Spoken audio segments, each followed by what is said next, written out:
Good morning,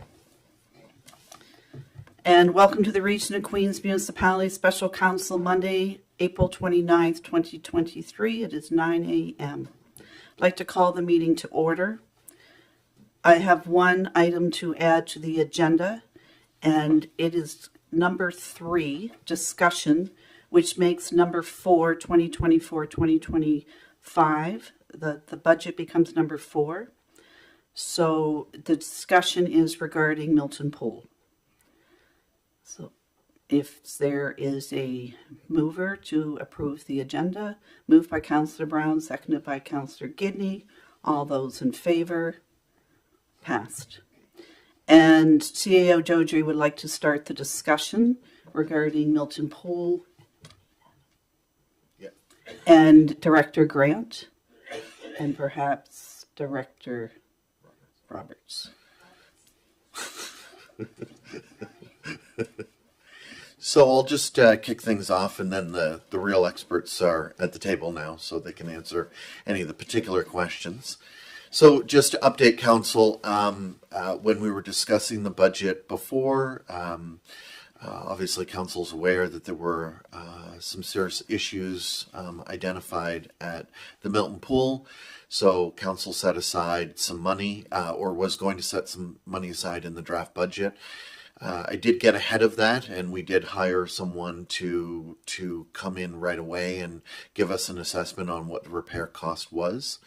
Again, these are estimates because there's still information that's not yet answered.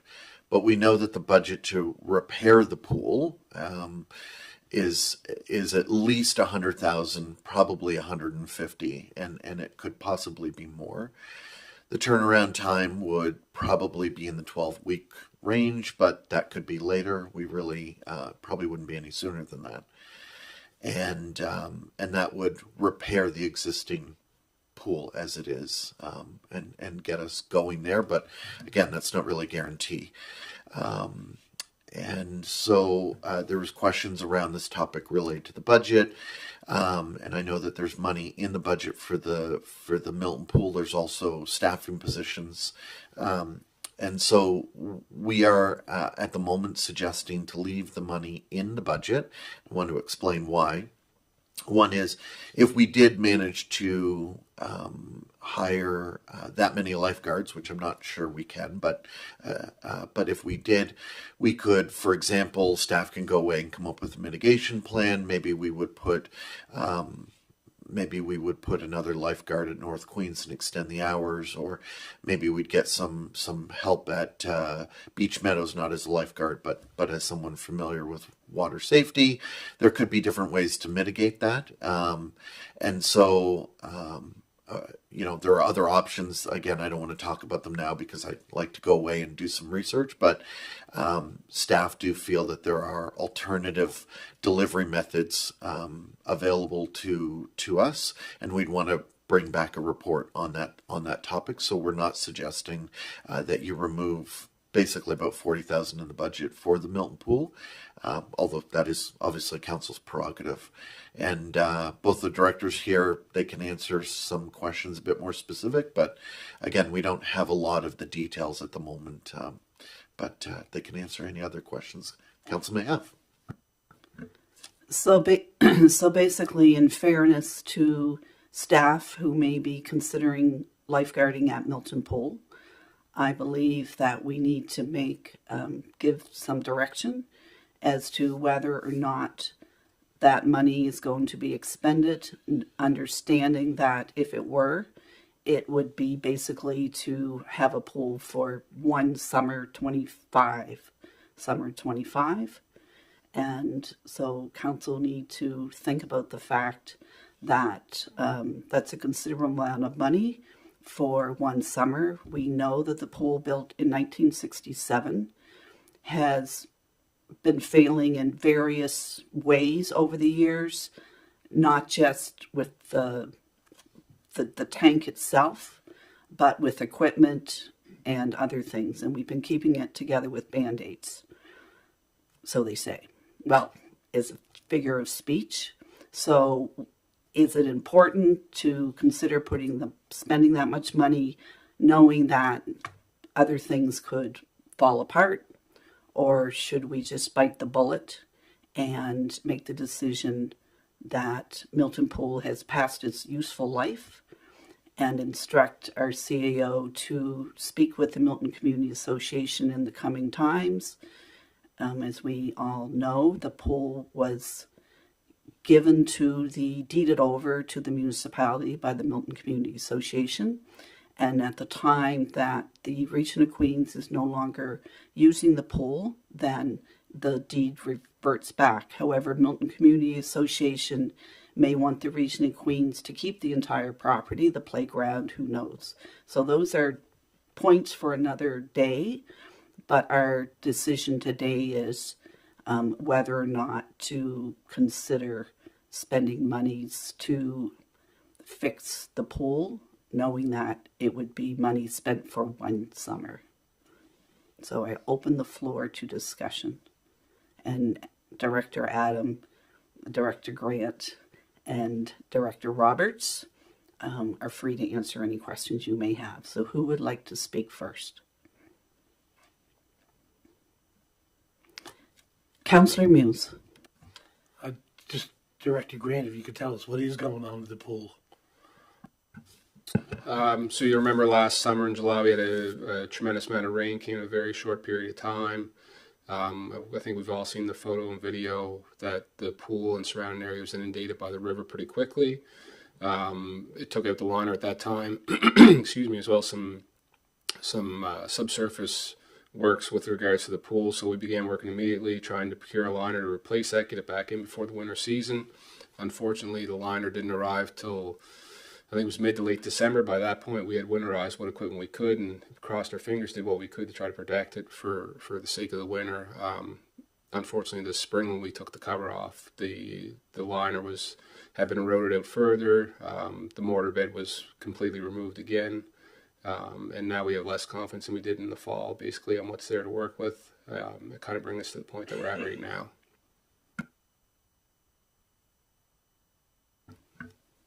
Other questions?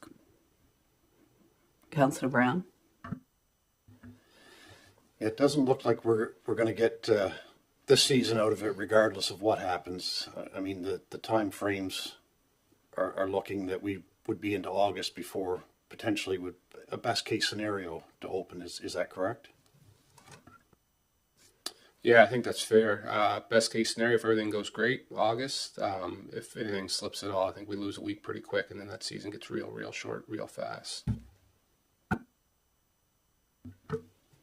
Other comments?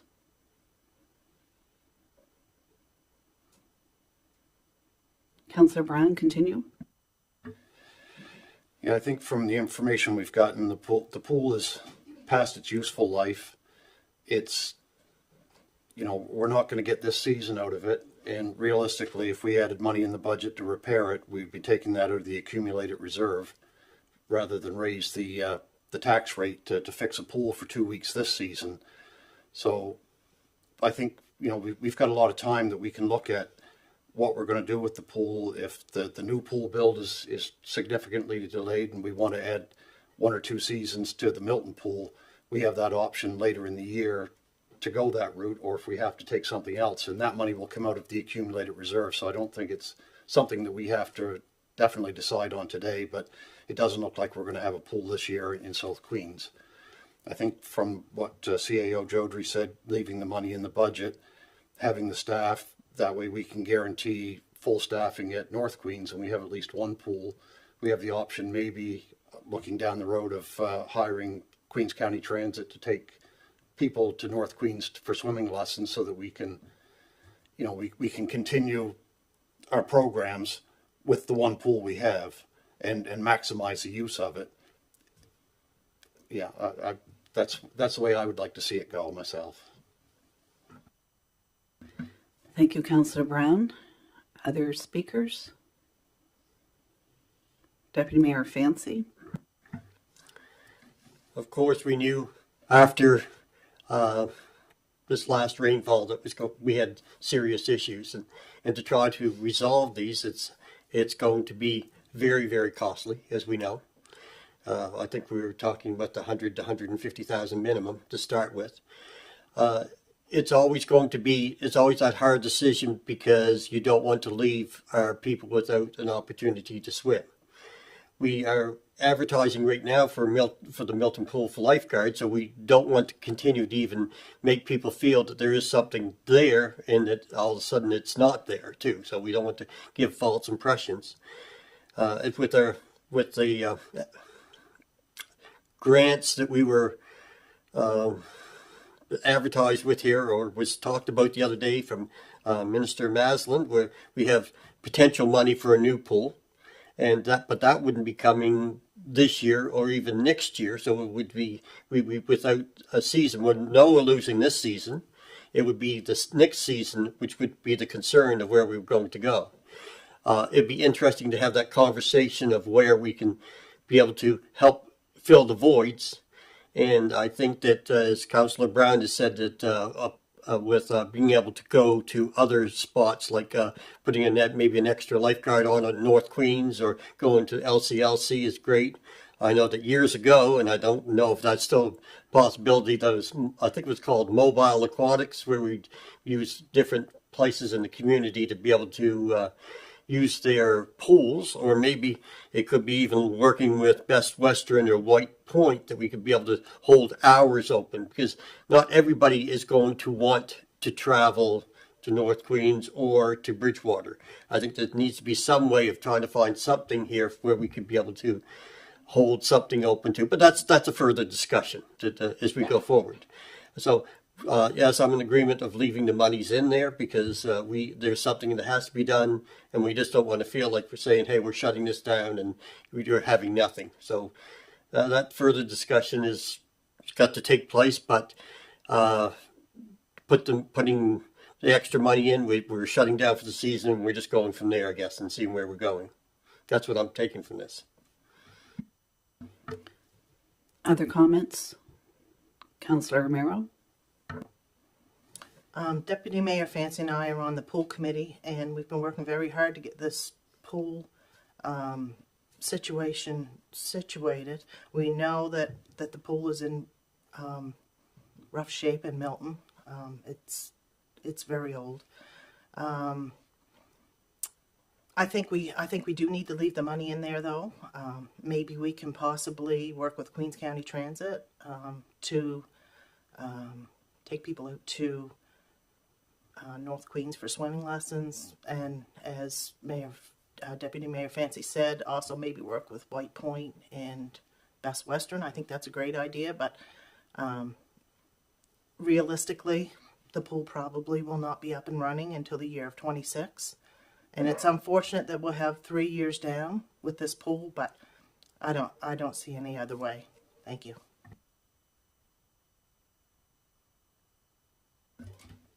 Councillor Charlton, and to Councillor Romero, it would be 2 summers if it's open by the summer of 2026.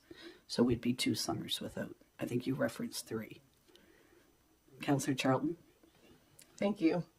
I would agree with the comments stated before. We knew that the day would come where Milton Pool would no longer be an option, which is really unfortunate that it couldn't have aligned with the new pool opening. But I think that's things that, obviously these are out of our control. So I do like the ideas that our CAO said about extending hours at North Queens. I think that would be an amazing opportunity for that area. And then about potential staffing for Beach Meadows and things like that. I think it is really important that we offer the youth who are used to running those pools employment opportunities. And I think we need to focus on the fact that we just had another grant announced for a new pool, and focus on the fact that we will have a beautiful outdoor pool that will replace Milton Pool. Thank you. Is there any other comments? Councillor Gidney, and then Councillor Hawks. I agree with all the conversation to this point. Thank you. Yeah, I've had a number of questions asked about having extended hours at North Queens, and especially from the seniors committee, right? So yeah, it would be a good idea to maybe extend the hours. So to CAO Jodrey, do we need a motion to recommend at our next regular meeting that we do a formal issue of closing Milton Pool? Is that something that requires a motion, or is the discussion sufficient for staff direction respecting the operations?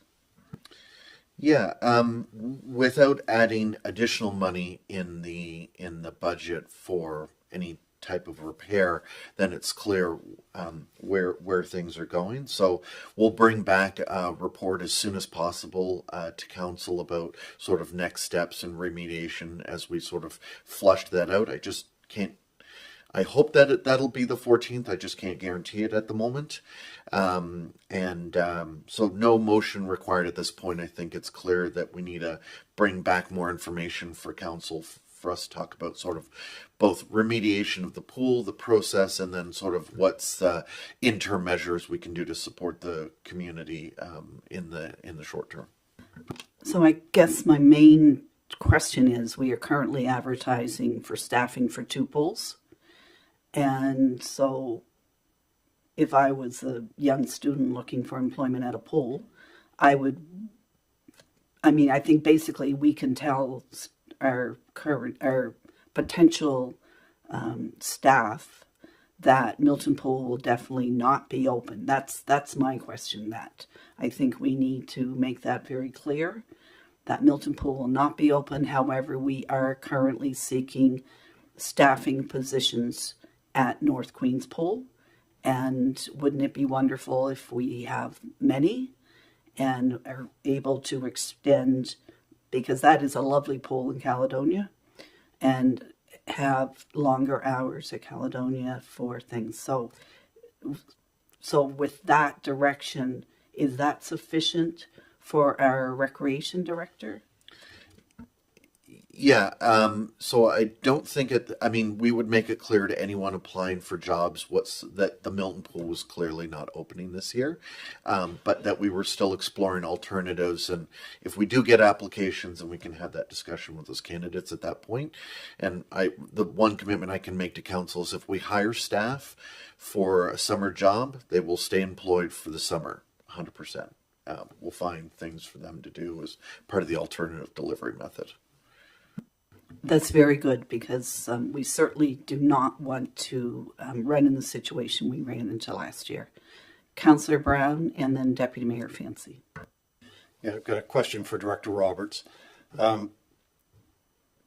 Many years ago, I was a lifeguard, and back in those days, when you were a lifeguard, you could work almost anywhere. But now the situation has changed, so pool qualifications are different from beach qualifications, are different from lake qualifications. So we can't, if we have people that we hire for a pool, we can't look at a different delivery method to have, say, swimming lessons or swimming at a river or lake or a beach, because they wouldn't have the proper qualifications. Is that correct? That is correct, yes. There's pool, there's waterfront, and water park, I believe, and surf. So very specific to the different locations, because there's so many different safety requirements and different things you have to do depending on the environment that you're in. I just wanted to make sure that we weren't operating under any false impressions that we could change the delivery method, because it's all different qualifications, as you say. So thank you. Deputy Mayor Fancy. Yes, I just wanted to just clarify, with the report that you'll be bringing back is saying that the Milton Pool will not be opening this year. That's the gist of it, because if something were to happen, that money came from somewhere, that somebody wanted to repair it or something that could do it for next year, it could possibly happen. We're just saying it's not going to be open this year, right? That's what our report is saying. Unless council puts money into the Milton Pool will not open.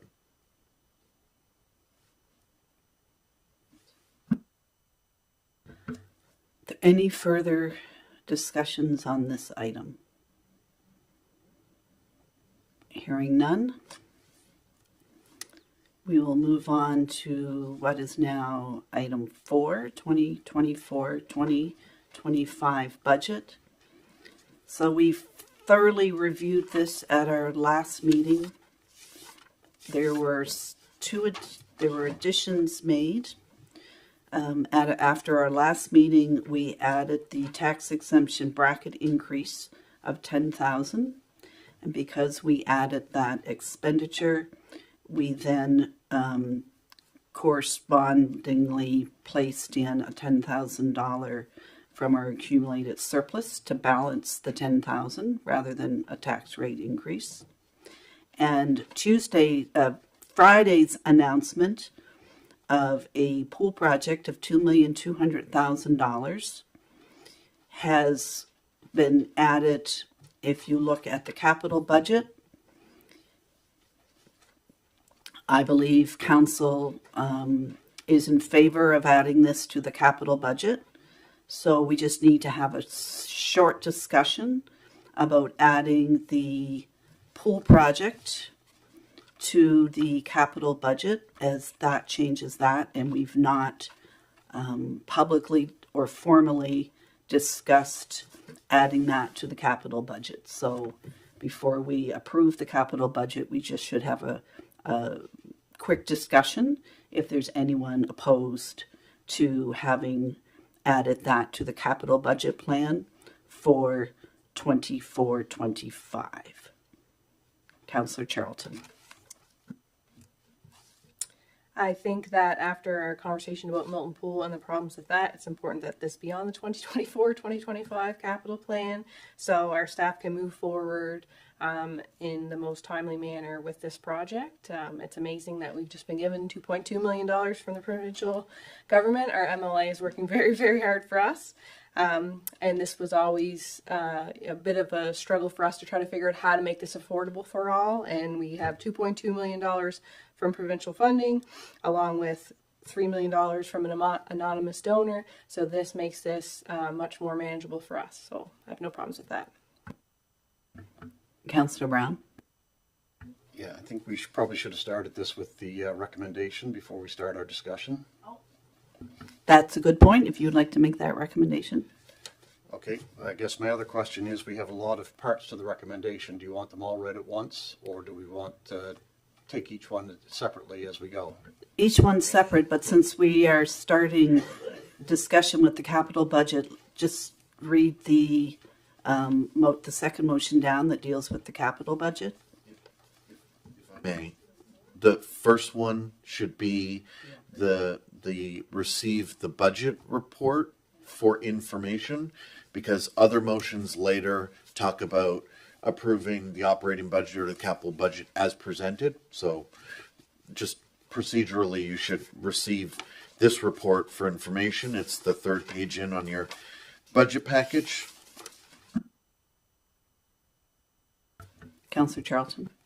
I move that the Council of Region of Queens Municipality receives a report titled Proposed 2024-2025 Operating Capital Water Utility and Hillsview Acre Budget for information. Seconded by Councillor Brown. Any discussion on the report? And you'll note that there is an updated compared.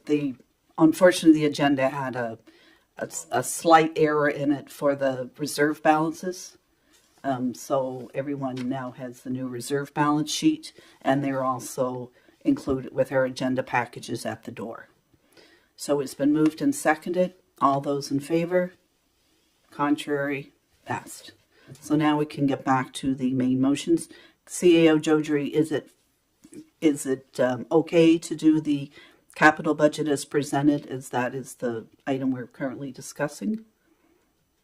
Yeah, you can do either the operating or budget and then do the other one and then all the motions after that. Yeah, the first two can go in either order. Councillor Brown. Okay, I'll start with the capital budgets. That's how we started before. I recommend that the Council of the Region of Queens Municipality approve the 2024-2025 capital budget as presented. And then seconded by Councillor Charlton. And so I'll ask the question, everyone, if they are in favor, if there's any opposition to anything listed in that capital budget. Seeing none, I'll ask for the question. All those in favor? Contrary? Passed. Motion number 2. Who would like to make motion number 2? Oh, Councillor Brown. I thought I was going to go the whole way down through, so. I move that the Council of Region of Queens Municipality approve the 2024-2025 operational budget as presented. Seconded by Councillor Hawks. Any questions respecting the operating budget? For our viewers, this is budget meeting number at least 4, which is why council has already flushed these things through. So if there's no questions, I'm going to ask for the question. All those in favor? Contrary? Unanimous. Next one, please. I move that the Council of Region of Queens Municipality approve the proposed 2024-2025 Liverpool Water Utility operating budget reflecting a deficit of $442,122, and that the proposed 3-year operating budget for the years 2024-2025, 2025-2026, and 2026-2027 be adopted and submitted to the Nova Scotia Utility and Review Board. And that's seconded by Councillor Gidney. Any questions before I ask for the question? Any questions or comments?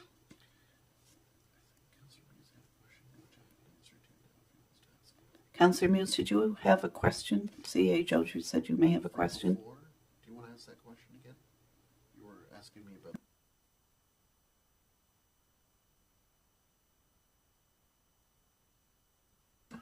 So there was a hydrant charge, and then there was the 2 cents area rate. I don't know what it was called. And I thought, I don't understand why that can't go on, because we see it's going to have a 442,000 deficit. So when it goes to the review board, they're going to renew it and say, put 2 or 3 cents back on. So why would we be taking it off and it's still having a deficit and they're going to be going back on again?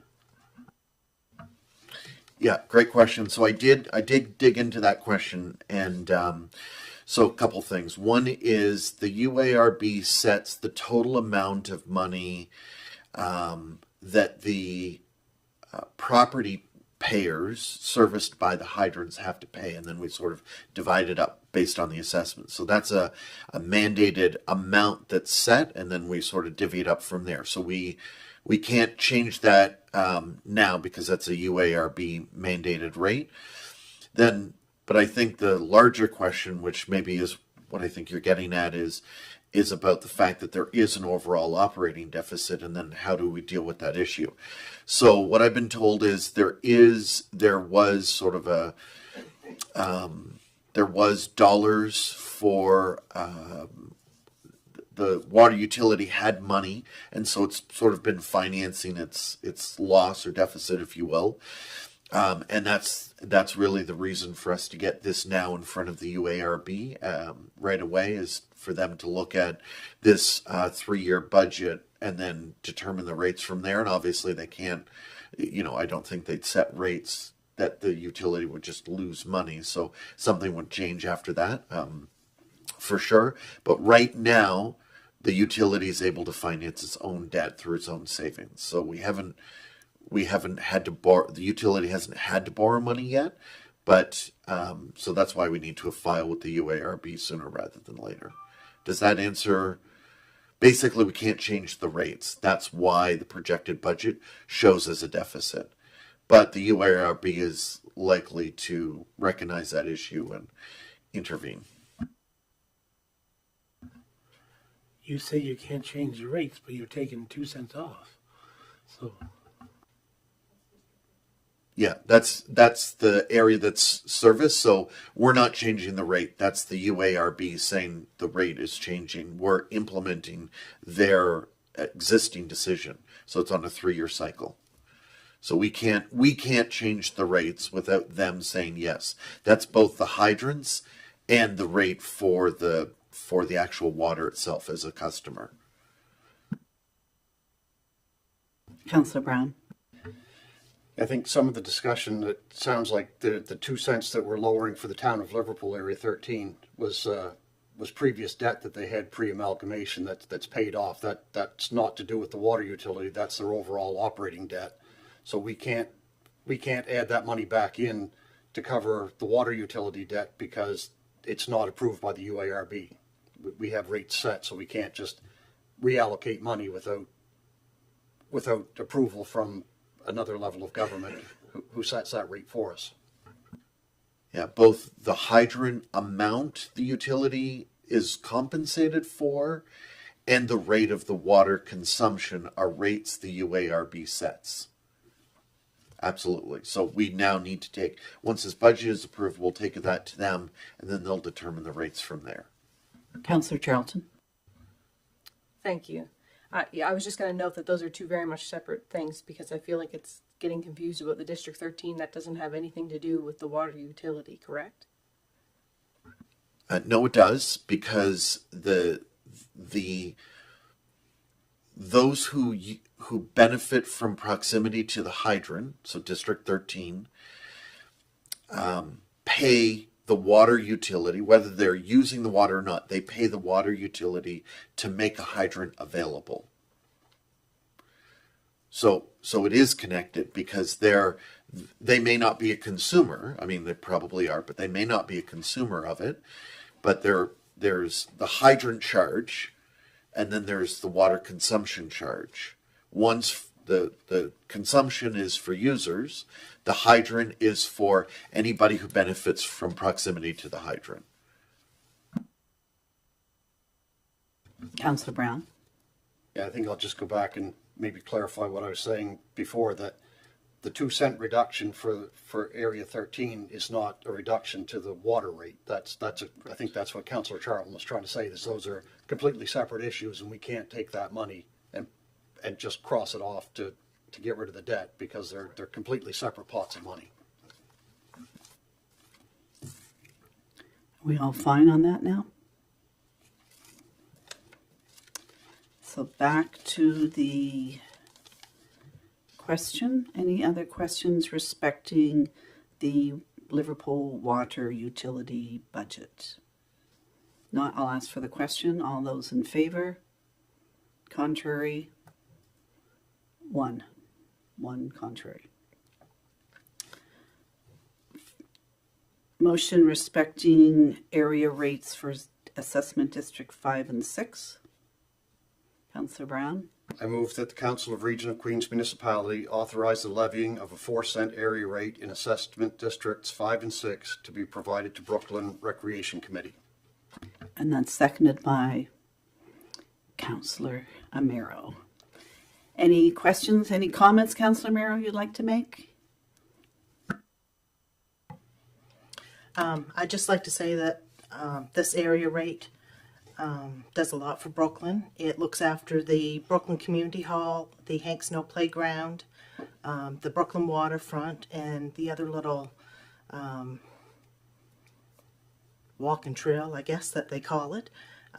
So there's a lot of work that Brooklyn Recreation Committee is doing with this money, and I'd just like to invite everybody to a meeting and find out what's going on. There's a lot of improvements. Thank you.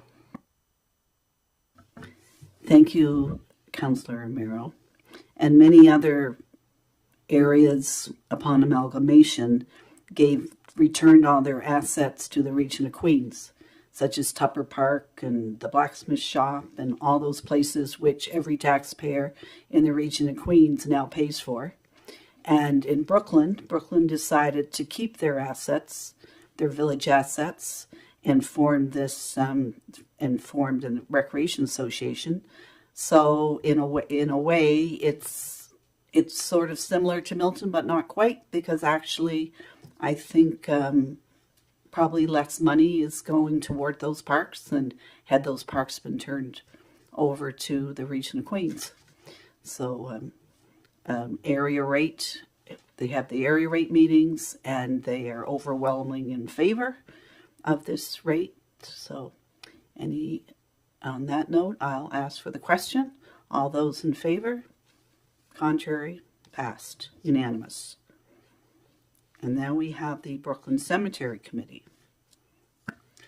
I move that the Council of Region of Queens Municipality authorize the levying of a 1.5 cent area rate in assessment districts 5 and 6 to be provided to the Brooklyn Cemetery Committee. Seconded by Councilor Romero. And it's the same type of situation. Are there any other questions or comments? If not, I'll ask for the question. All those in favor? Unanimous. Councilor Brown, and Councilor Brown's reading this as chair of the Finance and Audit Committee. I recommend that the Council of the Region of Queens Municipality authorize the levying of area rates for all assessment accounts according to the following rules. Assessment districts 1 to 12, excluding assessment accounts numbers 101-48820, 104-62223, and 00132837, a road levy charge of 75% of the provincially mandated road charges, as well as those properties in assessment districts 1, 3, 5, and 6 that are connected to or have the ability to connect to Liverpool's water utility hydrant charge at 100%.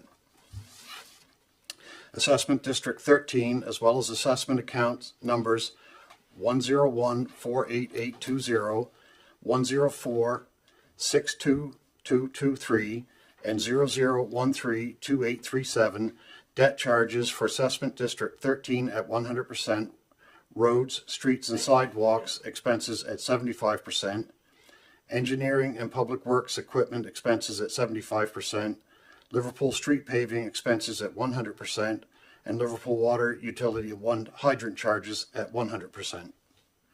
And then seconded by Councillor Charlton. Any discussion or comments respecting these rates? If not, I'll ask for the question. All those in favor? Unanimous. Onward.